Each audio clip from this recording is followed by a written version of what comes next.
오늘은 열왕기하 강해 9번째 시간으로 나병 환자 나아만 그리고 이스라엘이라는 제목으로 말씀을 함께 나누도록 하겠습니다. 오늘 본문의 말씀은 여러 번 설교를 통해서 다 들었던 그런 내용입니다.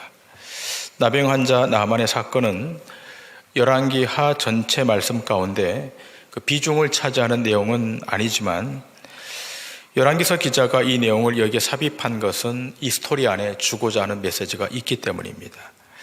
우리는 그동안 들어왔던 차원에서가 아닌 조금 다른 각도에서 오늘 말씀을 함께 생각하도록 하겠습니다. 우리가 먼저 함께 좀 동의해야 될 것은 성경이 말하고자 하는 그 취지에 관한 것입니다. 성경은 수많은 인물들을 등장시키지만 그 인물의 탁월함을 드러내는 데 그 초점을 두지 않고 성경 인물을 통해서 하나님이 어떻게 일하시는가, 하나님이 어떻게 그 아들 예수 그리스도를 통해 그의 일을 이루시는가에 있음을 기억하셔야 됩니다. 이 부분이 전제되지 않으면 오늘 본문처럼 나아만이라고 하는 인물이 등장했을 때 대부분의 설교가 그 인물의 잘한 점은 본받고 또 잘못한 점은 본받지 말자라는 식으로 설교할 가능성이 많기 때문입니다. 이렇게 되면 그 성경이 하나님의 계시가 아니라 세상을 빛낸 위인 전기처럼 돼버립니다. 성경은 위인의 전기를 스토리로 말하는 그 텍스트가 아닙니다. 성경의 궁극적인 목적은 어떤 인물을 등장시켜서 그를 통해서 하나님이 무엇을 말씀하려는가에 있습니다. 오늘 본문으로 말하자면 이방인 나아만이 이스라엘에 와서 그 병을 고침받음을 통해서 하나님께서 그 백성들에게 무엇을 말씀하는가 있다는 것입니다. 자, 그러면 오늘 열왕기서는 무엇을 말씀하려고 하는 것입니까? 하나님 앞으로 돌이키지 않는 이스라엘을 고발함과 동시에 회복의 주체이신 예수 그리스도의 치유를 말씀하고 있는 것입니다. 여러분, 이 전제를 먼저 기억하시고 오늘 본문의 말씀을 함께 보도록 하시겠습니다. 먼저 1절입니다. 아람 왕의 군대 장관 나아만은 그의 주인 앞에서 크고 존귀한 자니 이는 여호와께서 전에 그에게 아람을 구원하게 하셨습니다. 그는 큰 용사이나 나병 환자더라. 자, 본문은 아람 왕의 군대 장관이 그의 주인인 왕 앞에서 크고 존귀한 자라고 소개하고 있습니다. 자, 이렇게 된 것은 나아만의 실력 때문이 아니라 본문에 하나님께서 아람을 구원하는 차원에서 그렇게 하셨다라고 말씀하고 있습니다. 그리고 이 나아만이 아람 왕의 총애를 받게 된 것도 하나님이 하셨다라고 말씀하고 있고, 또 그러나 불행하게도 그가 나병 환자가 되지 않습니까? 또 이렇게 하신 것도 하나님이 하셨음을 성경은 증거하고 있습니다. 자, 그렇다면 이 나아만의 이 병든 사건을 통해서 무엇을 상징적으로 보여주고 있는가? 지금 이스라엘이 나아만처럼 나병에 걸린 병든 상태임을 상징적으로 보여주는 것입니다. 이스라엘 백성이 하나님의 언약 안에 있으면 하나님께서 이스라엘의 대적이 되시지만, 그러나 이스라엘 백성이 하나님의 언약을 버리고 지금처럼 우상을 섬기면 하나님이 이스라엘의 대적자가 되시는 것입니다. 그러므로 여호와 하나님께서 아람의 군대 장관 나아만을 통해서 아람을 구원하시기도 하고 또 이스라엘을 공격하게 해서 이스라엘 백성들을 포로로 잡아가는 일도 하나님의 주권적 차원에서 하시는 것입니다. 그런데 나아만이 병듦을 통해서 이스라엘 백성들이 지금 나아만이 병든 것처럼 고통을 받고 있고 죄 가운데 있음을 우리에게 고발하고 있는 것입니다. 자, 2절과 3절의 말씀을 보십니다. 전에 아람 사람이 떼를 지어 나가서 이스라엘 땅에서 어린 소녀 하나를 사로잡음에 그가 나아만의 아내에게 수종들더니 그의 여주인에게 이르되 우리 주인이 사마리아에 계신 선지자 앞에 계셨으면 좋겠나이다. 그가 그 나병을 고치리이다 하는지라. 자, 이스라엘 왕으로부터 모든 이스라엘 백성들이 하나님을 신뢰하지 않고 우상을 섬기고 있는데 유독 이 포로로 잡혀온 이 어린 소녀는 하나님을 신뢰하고 그의 주인 선지자를 신뢰하고 있습니다. 대단히 역설적이지 않습니까? 이스라엘 왕은 하나님을 버렸어요. 우상을 숭배하고 있어요. 그런데 이 보잘것없는 이스라엘의 어린 계집종, 포로된 이스라엘의 어린 계집종은 하나님을 신뢰하고 있다. 역설적인 상황입니다. 자, 4절 이하입니다. 나하만이 들어가서 그의 주인께 아뢰어 이르되 이스라엘 땅에서 온 소녀의 말이 이러이러하더이다 하니 아람 왕이 이르되 갈지어다. 이제 내가 이스라엘 왕에게 그를 보내리라 하더라.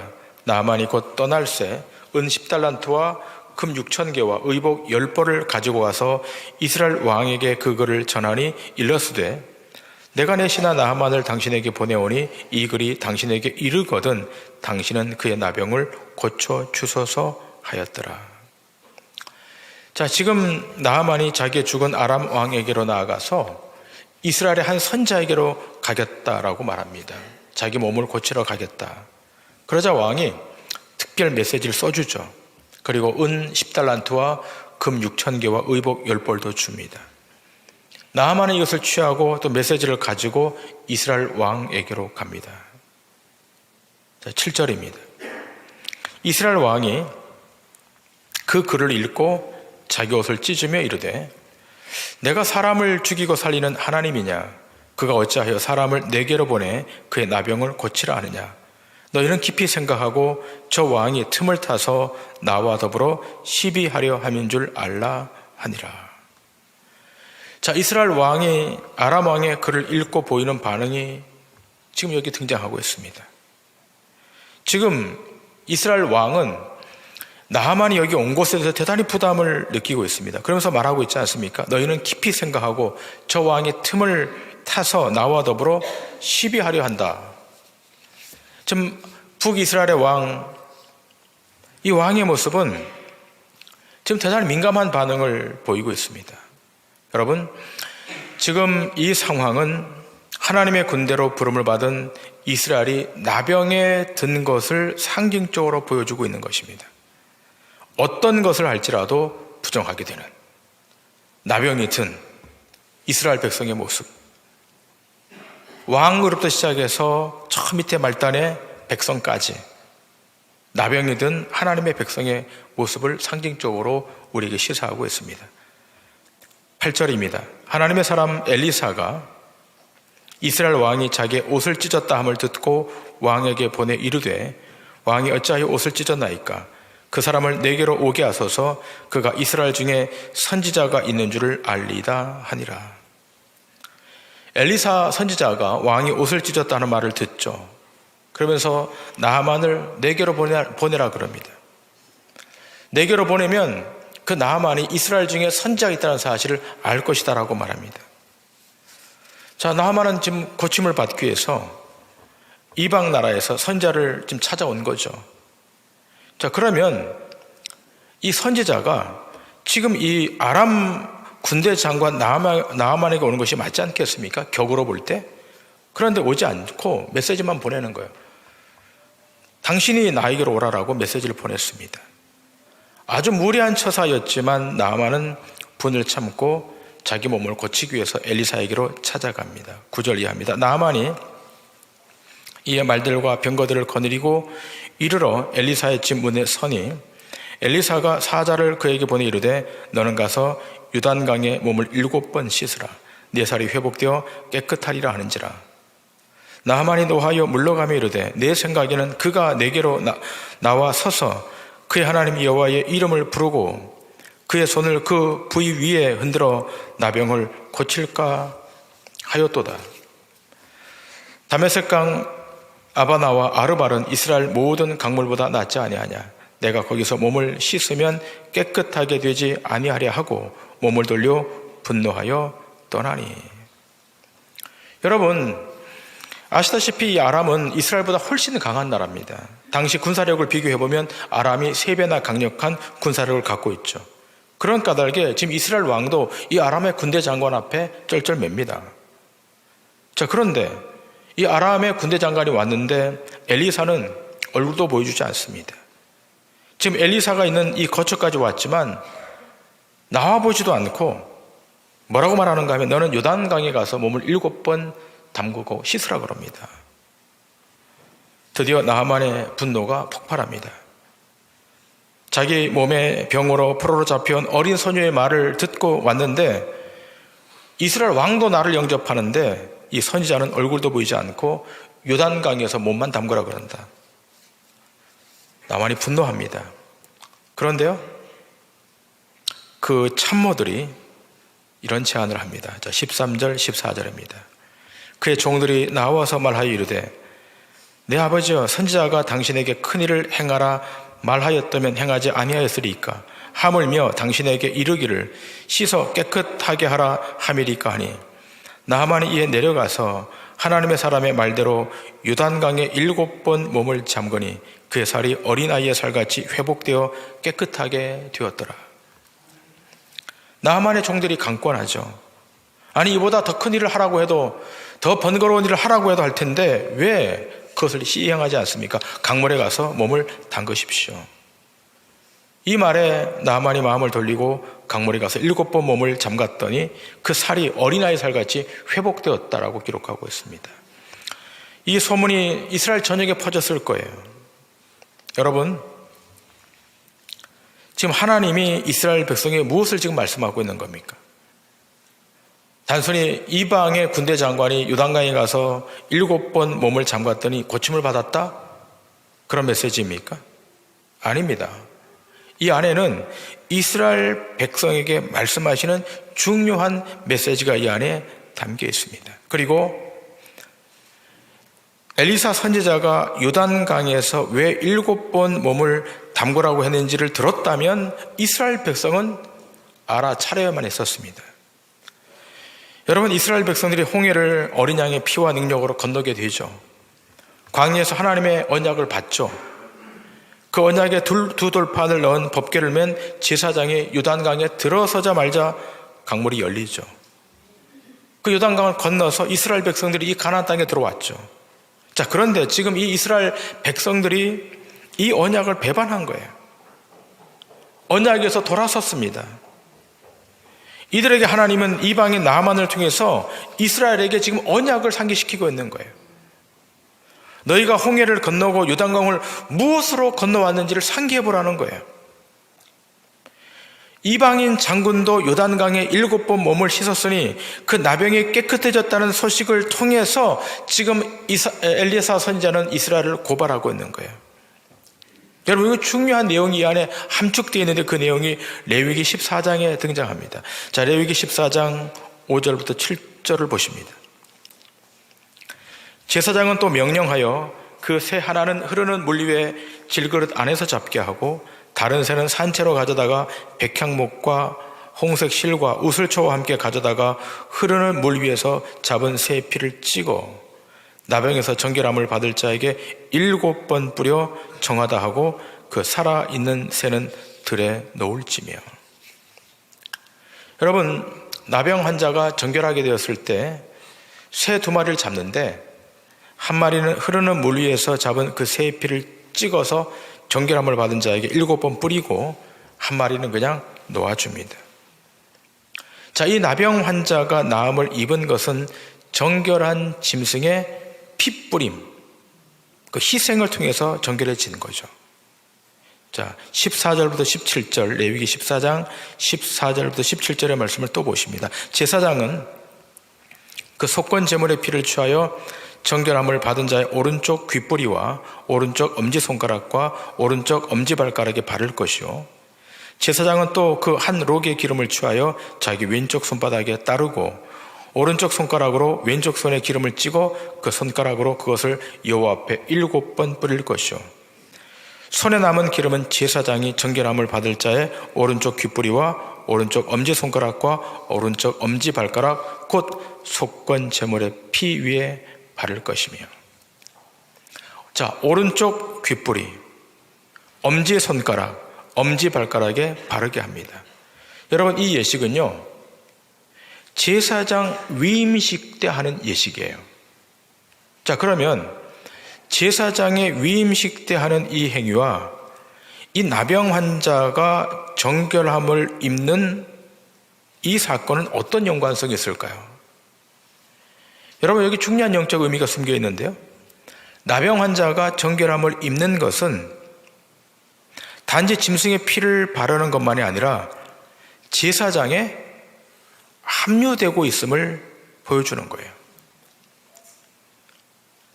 짐승의 피를 발라서 어디에 지금 합류되고 있는가 하면 제사장에게 합류되고 있는 것을 보여주고 있는 거예요. 이것은 무엇을 우리에게 예표로 지금 말씀하고 있는가 하면 오실 메시아. 자, 그 메시아는 구속자로 오시기도 하지만 하나님과 우리 사이를 다시 연결하는 대제사장으로 오시죠. 지금 이 사건은 이 나병 환자가 정결함을 입는 것은 제사장에게로 합류되는 것을 말해주는 거예요. 앞으로 오실 대제사장, 예수 그리스도의 그 희생, 그 희생이 나병으로 점철된 인간의 죄 문제를 우리 주님이, 대제사장으로 오신 우리 주님이 해결하신다. 이것을 지금 보여주고 있는 거예요. 때문에 이스라엘 백성들은 지금 이방의 장군이, 나하만 장군이 요단강에서 7번 몸을 씻음으로 정결케 되는 그 광경을 목격하면서 이스라엘 백성들은 자기의 죄를 회개했어야 되는 거예요. 생각해 보세요. 이스라엘이 어떻게 애굽에서 살아남았습니까? 어린 양의 피를 통해서 살아남았잖아요. 제사장의 희생을 통해서 살아남았잖아요. 그런데 지금 그 사실을 다 망각해버리고 바알과 아세라를 섬기는 우상의 민족이 되고 말았어요. 지금 열왕기서는 나하만의 이 정결 사건을 통해서 정결하지 못한 이스라엘을 지금 고발하고 있는 거예요. 자, 누가복음에 이 사건이 등장하는데요. 누가복음 4장 27절 이하에 우리 주님이 이 사건을 끄집어내면서 이스라엘 백성들을 비판합니다. 자, 누가복음 4장 27절 이하입니다. 또 선지자 엘리사 때 이스라엘에 많은 나병 환자가 있었으되 그 중에 한 사람도 깨끗함을 얻지 못하고 오직 수리아 사람 나아만 뿐이었느니라. 회당에 있는 자들이 이것을 듣고 다 크게 화가 나서 일어나 동네 밖으로 쫓아내어 그 동네가 건설된 산 낭떠러지까지 끌고 가서 밀쳐 떨어뜨리고자 하되 예수께서 그들 가운데로 지나서 가시니라. 자, 지금 주님이 지금 그 회당에서 말씀을 증거하는데요. 선지자 엘리사 때의 그 일. 자, 지금 수리아 사람 나병 환자 나하만이 고침받은 사건을 지금 끄집어내죠. 근데 주님이 뭐라고 말씀하는가 하면 이스라엘에 많은 나병 환자가 있었지만 그 중에 한 명도 깨끗함을 입지 못했고 오직 수리아 사람 나하만만 깨끗함을 입었다. 자, 이방 사람은 깨끗함을 입었는데 정작 이스라엘 백성은 그 많은 나병 환자는 한 명도 고침을 받지 못했다. 이 말을 들었던 유대인들이 얼마나 화가 났어요. 그러니까 우리 주님을 쫓아내는 거죠. 또 심지어는 예수님을 죽이려고 그러는 거죠. 여러분, 지금 이 나만 사건을 우리 주님이 끄집어내면서 당시 이스라엘 백성의 믿음 없음을 고발하고 있는 거예요. 지금 이스라엘 백성의 상태는 나병 환자의 상태예요. 고칠 수 없는 거예요. 한센시 병에 걸린 이 나병 환자에 걸린 분들은 절대로 자기 혼자 고쳐낼 수가 없어요. 고침받지 못한 이 나병 환자의 상태에 있는 이 백성들이 고쳐주러 오신 예수님을 어떻게 밀쳐내고 있고 죽이려 그러는 거예요. 여러분, 이것이 죄인의 본성입니다. 고쳐주는 힐링해 주시는 주인이 왔는데도 불구하고 밀어내는 거예요. 자, 그런데 여러분, 이 병고침을 받은 나하만이 어떻게 행동합니까? 15절 16절입니다. 나하만이 모든 군대와 함께 하나님의 사람에게로 돌아와서 그의 앞에 서서 이르되 내가 이제 이스라엘 외에는 온 천하에 신이 없는 줄 아나이다. 청하건대 당신의 종에게서 예물을 받으소서 하니 이르되 내가 섬기는 여호와께서 살아계심을 두고 맹세하노니 내가 그 앞에서 받지 아니하리라 하였더라. 나하만이 받으라고 강권하되 그가 거절하니라. 자, 지금 이 나하만이 얼마나 기뻤을까요? 얼마나 감사했을까요? 자, 그 감사의 예로 엘리사에게 지금 선물을 갖다 주죠. 그랬더니 엘리사가 이 선물을 받지 않습니다.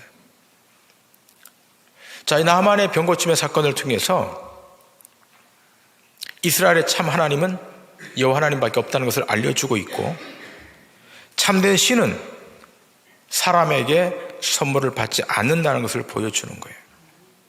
여러분, 하나님이 나아만을 고쳐주신 것은 하나님의 절대적 은혜로 고쳐주시는 거예요. 거래로 고쳐주는 게 아니에요.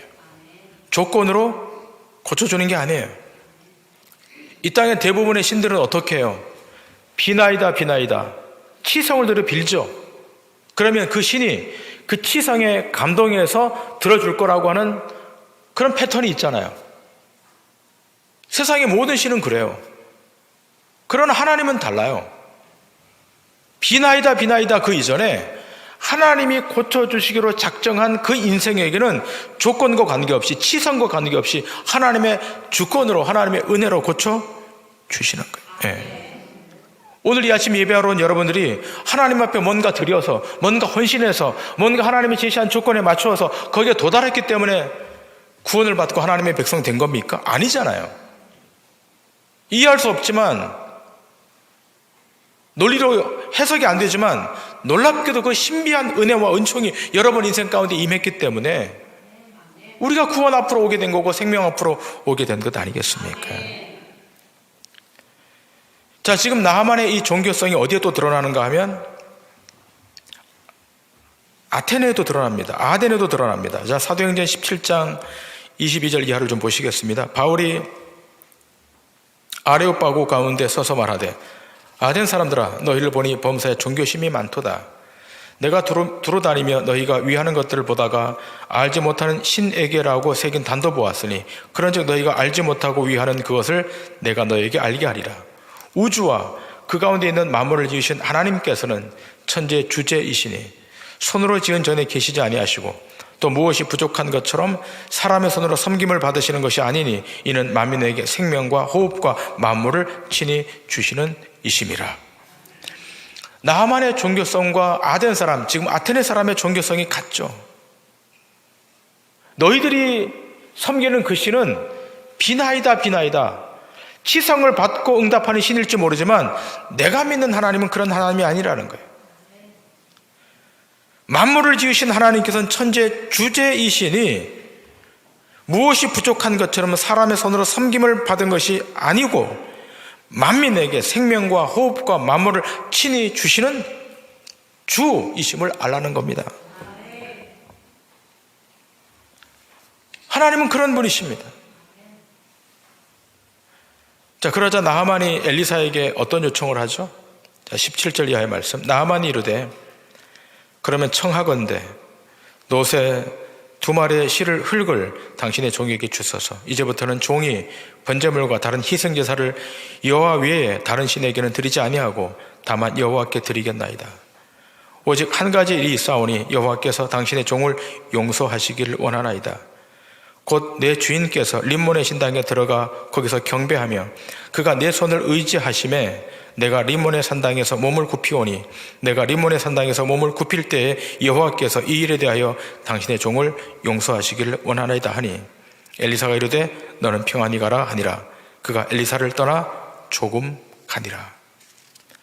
자, 이 선물을 받지 않는 엘리사에게 무엇을 요청하는가 하면 여기 이스라엘 땅에 흙을 좀 가지고 가서 내 나라에서 여호와 앞에 번제와 희생제물을 드리겠습니다. 여러분 생각해 보세요. 정작 이스라엘의 왕은, 그 땅의 왕은 바알과 아세라를 지금 섬기고 있는데 이방 장군은 이스라엘 땅의 흙을 자기 나라에 갖고 와서 거기서 하나님 앞에 번제와 희생제물을 드리겠다 그래요. 얼마나 대조적입니까? 지금 이 나하만의 행위를 통해서 이스라엘의 부패를 지금 고발하고 있는 거예요. 얼마나 부패했던지, 얼마나 타락했던지. 그러나 그 이방의 나하만 장군은 그 땅의 흙을 가져가서 그 위에다가 번제를 드리겠다는 거예요. 여러분, 예수님께서 산상수훈을 마치신 다음 제일 먼저 고쳐주신 환자가 바로 나병 환자입니다. 여기는 특별한 의미가 설정되어 있습니다. 여러분, 나병 환자의 판단은 누구만 하는가 하면 제사장만이 하죠. 자, 레위기 13장 8절에 이렇게 기록되어 있지 않습니까?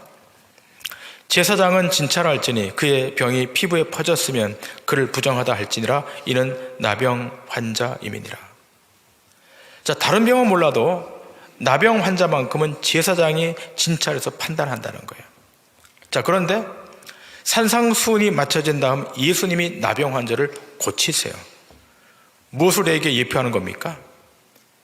이 세상의 나병 환자 누구도 고칠 수 없지만 우리 주님만이 고치신다. 인간의 모든 죄, 이 나병 환자 같은 이 죄를 우리 주님만 고치신다는 것을 상징하고 있는 거예요. 예수님만이 우리의 죄 문제를 해결하실 수 있는, 하나님과 죄인 사이를 중재하실 수 있는 대제사장이심을 말씀하고 있는 겁니다. 여러분, 이 세상의 모든 사람들은 다 나만처럼 하나님 앞에 전적으로 부패해 있는 거예요. 아무리 선행을 해도, 아무리 윤리적으로 도덕적으로 바르게 산다 할지라도 절대 의로우신 하나님 앞에 모든 인생은 나만처럼 병든 자들이에요. 그 죄의 결과로 온 것이 죽음 아닙니까? 이 죽음을 어떻게 해결할 수 있어요? 윤리로 도덕으로 해결할 수 있습니까? 되지 않잖아요. 인간의 죄는 오직 어린 양의 피, 예수 피로만 가능한 겁니다. 히브리서 9장 11절 12절 이렇게 말씀하고 있습니다. 그리스도께서는 장래 좋은 일에 대제사장으로 오사 손으로 짓지 아니한 것 곧 이 창조에 속하지 아니한 더 크고 온전한 장막으로 말미암아 염소와 송아지의 피로 하지 아니하고 오직 자기의 피로 영원한 속죄를 이루사 단번에 성소에 들어가셨느니라. 자기의 피로, 예수님 자신의 피로 이 땅의 모든 인생들, 특별히 하나님의 백성들을 죄를 속하셨다. 22절에 이렇게 말하고 있지 않습니까? 9장 22절, 율법을 따라 거의 모든 물건이 피로써 정결하게 되나니 피 흘림이 없은즉 사함이 없느니라. 우리 주님이 우리를 대신해서 피 흘려 주심으로 하나님 앞으로 나아갈 수 있는 길이 열린 것입니다. 선택받은 구약의 백성들은 흠없는 동물들을 통해서 정결함을 입었다면 오늘 우리 모두는 예수의 피로 사함을 입은 정결한 주의 백성임을 자각하셔야 됩니다. 하나님과 죄인의 영원한 중재자로 오신 대제사장이신 예수님, 그 예수님만을 의지하고 그 예수님만을 붙들고 앞으로 나아가면 나병된 우리의 몸과 영혼이 정결함을 입고 회복되고 고쳐지고 다시 살아나는 은혜의 역사가 우리 생애 가운데 있게 될 줄 믿습니다. 기도하시겠습니다.